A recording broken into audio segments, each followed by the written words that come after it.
ഇതാണ് x axis, ഇത് z and this is y. ഇവിടെ നമുക്ക് ഇസഡിൻ്റെ വാല്യൂ 2 mm ആണ്.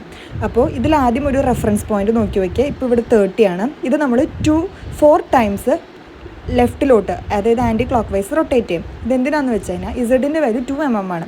ഇതിൽ ഓരോ റൊട്ടേഷനും 0.5 mm ആണ്. അപ്പോൾ അത് 4 ടൈംസ് റൊട്ടേറ്റ് ചെയ്ത് കഴിഞ്ഞാൽ നമുക്ക് 2 mm കിട്ടും. 0.5 ഇൻറ്റു 4 എന്ന് പറഞ്ഞാൽ 2 mm ആണ്. അങ്ങനെ നമ്മളിത് 4 ടൈംസ് റൊട്ടേറ്റ് ചെയ്യുമ്പോൾ ഇവിടെ നമുക്ക് ഔട്ട്പുട്ട് കറണ്ട് കാണും. അതാണ് മാക്സിമം ഔട്ട്പുട്ട് കറണ്ട്. ഈ മാക്സിമം ഔട്ട്പുട്ട് കറണ്ട് ഇപ്പോൾ ഈ കേസിൽ എനിക്ക് 9 ആണ് കിട്ടിയത് ഔട്ട്പുട്ട് കറണ്ട്. ഈ 9 മുകളിലോട്ട് ഈ ഗ്രാഫ് നമുക്ക് പോവില്ല. ഈ 9 എത്തിക്കഴിയുമ്പോൾ നമ്മുടെ ഗ്രാഫ് അടിയിലേക്ക് പോകും. ഓക്കെ, ഇനി എക്സ് ആക്സിസ് പതുക്കെ റൊട്ടേറ്റ് ചെയ്യാം. റൊട്ടേറ്റ് ചെയ്തിട്ട് ഇപ്പോൾ മാക്സിമത്തിൽ നിൽക്കുന്ന കറണ്ട് 0 ആക്കണം. 0 ആക്കിയിട്ട് നമുക്കിപ്പോൾ ഒരു റെഫറൻസ് ഇപ്പോൾ ഒരു 0, ഇപ്പോൾ 45, 40 അങ്ങനെയാണ് ഇതിലത്തെ റീഡിങ്സ് ഉള്ളത്, അതായത് ഡിവിഷൻസ് ഉള്ളത്. അപ്പോൾ ഇപ്പോൾ വിചാരിക്കുക 0 എന്ന പോയിന്റിലാണ് നമുക്ക് ഔട്ട്പുട്ട് കറണ്ട് 0 അയക്കണത്. ചിലപ്പോൾ 40-ലായിരിക്കാം, 35-ലായിരിക്കാം. അത് നിങ്ങൾ മാർക്ക് ചെയ്ത് നോക്കി വെക്കണം. ഇപ്പോൾ ഈ ഒരു കേസിൽ എക്സാമ്പിൾ പറയുമ്പോൾ 0-ലാണെന്നുണ്ടെങ്കിൽ അതിൽ നിന്ന് ഒരു 3 ഡിവിഷൻസ് ഞാൻ റൊട്ടേറ്റ് ചെയ്തപ്പോൾ എനിക്ക് ഔട്ട്പുട്ട് കറണ്ട് 0.1 ആയി. അപ്പോൾ ഇവിടെ 3 ഡിവിഷൻസ് ഞാൻ റൊട്ടേറ്റ് ചെയ്തു. ഇതിലത്തെ ഓരോ ഡിവിഷൻ എന്ന് പറയുന്നത് 0.01 ആണ്. അപ്പോൾ 3 ഇൻറ്റു 0.01 ഈക്വൽ ടു 0.03 ആണ് മൈക്രോമീറ്റർ റീഡിങ്. അതിന് കറസ്പോണ്ടിങ് ആയിട്ടുള്ള ഔട്ട്പുട്ട് കറണ്ട് എന്ന് പറയുന്നത് 0.1 ആണ്. ഇനി അടുത്ത റീഡിങ്സ് എടുക്കാം. ഇനിയിപ്പോൾ ഔട്ട്പുട്ട് കറണ്ട് 0.2 ആക്കണം. അപ്പോൾ അതിന് വേണ്ടി ഞാൻ എന്ത് ചെയ്തു, ഇപ്പോൾ 3 ഡിവിഷൻസ് നീങ്ങിയിട്ടുണ്ടല്ലോ 0-ൽ നിന്ന്, അവിടെ നിന്ന് കുറച്ചും കൂടി ഞാൻ റൊട്ടേറ്റ് ചെയ്തു. ഒരു 6 ഡിവിഷൻസ് ഞാൻ നീക്കിയപ്പോഴേക്കും എനിക്ക് 0.2 കിട്ടി. അപ്പോൾ ആദ്യത്തെ 3 പ്ലസ് ഇപ്പോൾ ഒരു 6 ഡിവിഷൻസും, അത് നമ്മൾ ഓരോ തവണ റൊട്ടേറ്റ് ചെയ്യുമ്പോഴും ഓരോ റെഫറൻസ് പോയിന്റ്, ഇപ്പോൾ 0-ൽ നിന്ന് ഇപ്പോൾ 3 നീങ്ങുകയാണെങ്കിൽ 3 അവിടെ മാർക്ക് ചെയ്യുക. അതിൻ്റെ അതിൽ നിന്ന് ഒരു 6 റൊട്ടേറ്റ് ചെയ്തു. അപ്പോൾ 3 + 6 മൊത്തം 9 ഡിവിഷൻസ് നീങ്ങി. അപ്പോൾ 9 ഇൻറ്റു 0.01 ഈക്വൽ ടു 0.09 എനിക്ക് 0.2 ഔട്ട്പുട്ട് കറണ്ട് കിട്ടി. അങ്ങനെ വാല്യൂസ് ഇങ്ങനെ എടുക്കുക. നമുക്ക് മാക്സിമം കറണ്ട് 9 ആണ്. ഈ 9 മുകളിലോട്ട് നമുക്ക് വാല്യൂസ് പോവില്ല, അതിന് പിന്നെ ഡിക്രീസ് ആയിട്ടായിരിക്കും വരിക. ഇപ്പോൾ ഇവിടെ തന്നെ ശ്രദ്ധിച്ചാൽ മനസ്സിലാവും, ഒരു 15th വാല്യൂ ഒക്കെ എനിക്ക് 9 കിട്ടി.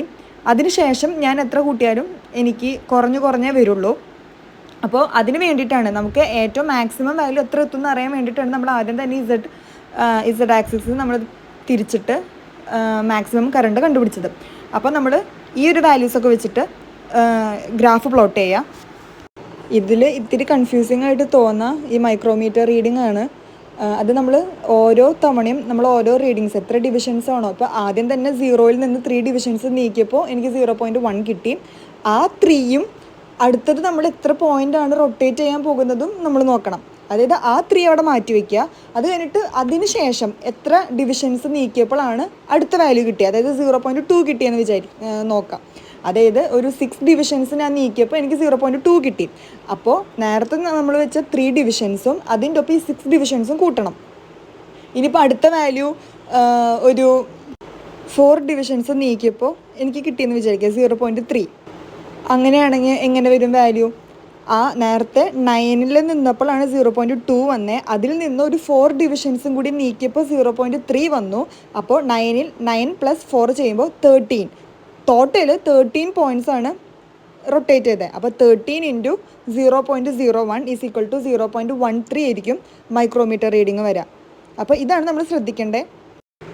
ഏകദേശം ഇതുപോലെ ആയിരിക്കും നമ്മുടെ ഗ്രാഫ് വരിക. ഇതിൻ്റെ മാക്സിമം വാല്യൂ, ഗ്രാഫിൻ്റെ ഏറ്റവും മാക്സിമം എന്ന് പറയുന്നത് നമുക്ക് മാക്സിമം ഔട്ട്പുട്ട് കറണ്ട് ആയിരിക്കും. അത് 9-ലാണ് മാക്സിമം വന്നത്. അതിനുശേഷം ഗ്രാഫ് താഴോട്ട് പോയി, അത് ശ്രദ്ധിക്കണം. അടുത്തത് കാൽക്കുലേഷൻസ് ആണ്. അപ്പോൾ ആദ്യം തന്നെ ഇവിടെ പറഞ്ഞിട്ടുണ്ട് diameter of far field intensity at 5% intensity level of the maximum attainable intensity. അപ്പോൾ അതിന് വേണ്ടിയിട്ട് ഇപ്പോൾ ഇവിടെ ഈ ഗ്രാഫ് നോക്കി തന്നെ അറിയാം, ഇതിൻ്റെ മാക്സിമം എന്ന് പറയുന്നത് 9 ആണ്. ഇതിൻ്റെ 5% കാണണം. 9ൻ്റെ 5% എന്ന് പറയുന്നത് 9 ഇൻറ്റു 5/100 0.45 ആണ്. ഈ 0.45 ഈ ഗ്രാഫിൽ നോക്കിയിട്ട് ഇപ്പോൾ ഇവിടെയാണ് എനിക്ക് 0.45 വരണമെന്നുണ്ടെങ്കിൽ അവിടെ നിന്ന് ഒരു ലൈൻ വരയ്ക്കാം, സ്ട്രെയിറ്റ് ഒരു ലൈൻ വരയ്ക്കാം. ലൈൻ വരയ്ക്കുമ്പോൾ ഈ ഗ്രാഫിൽ ഈ ഒരു പോയിന്റിൽ എവിടെയാണ് മുട്ടുന്നത്, അതായത് ഈ ഗ്രാഫിൽ എവിടെയാണ് ടച്ച് ചെയ്യണമെന്ന് നോക്കാം. ഇപ്പോൾ ഇവിടെയും ടച്ച് ചെയ്യാനുണ്ട്, ഇവിടെയും ടച്ച് ചെയ്യാനുണ്ട്. അപ്പോൾ ഇവിടുന്ന് ഒരു ലൈൻ വരയ്ക്കുക, ഇങ്ങോട്ടേക്കും ഒരു ലൈൻ വരയ്ക്കുക. ഇത് മാക്സിമം പോയിന്റ്, ഇത് മിനിമം പോയിന്റ്. അപ്പോൾ നമുക്ക് ഇപ്പോൾ മാക്സിമം എന്നുള്ളത് 1.8 കിട്ടി, മിനിമം എന്ന് പറയുന്നത് 0.2 കിട്ടി. ഇനി നമുക്ക് 2D കാൽക്കുലേറ്റ് ചെയ്യണം. അപ്പോൾ ഈ 1.8 നിന്ന് 0.1 മൈനസ് ചെയ്യുമ്പോൾ 1.7 which is equal to 2D. ഇനി ഇതിൽ നിന്ന് ഡി എങ്ങനെ കാണാം? ഇത് ഡിവൈഡ് ബൈ ഈ 2 ഇങ്ങോട്ട് കൊണ്ടുവന്നാൽ പോലെ 1.7 ഡിവൈഡ് ബൈ 2 ചെയ്യുമ്പോൾ ഡി ഈസ് ഈക്വൽ ടു 0.85 എന്ന് കിട്ടും. ഇനി നമുക്ക് d/2 കാൽക്കുലേറ്റ് ചെയ്യാം. അതായത് ഈ d/2 എന്ന് ഉദ്ദേശിക്കുന്നത് ഈ 2 എന്ന് പറയുന്നത് ഇസഡിൻ്റെ വാല്യൂ ആണ്.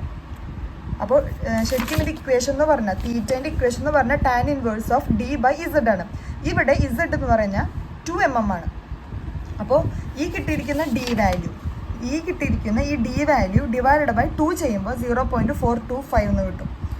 ആൻഡ് ഇതിൻ്റെ ടാൻ ഇൻവേഴ്സ് എടുക്കുക. Tan inverse of d/2 which is equal to theta is equal to 0.4018 കിട്ടും.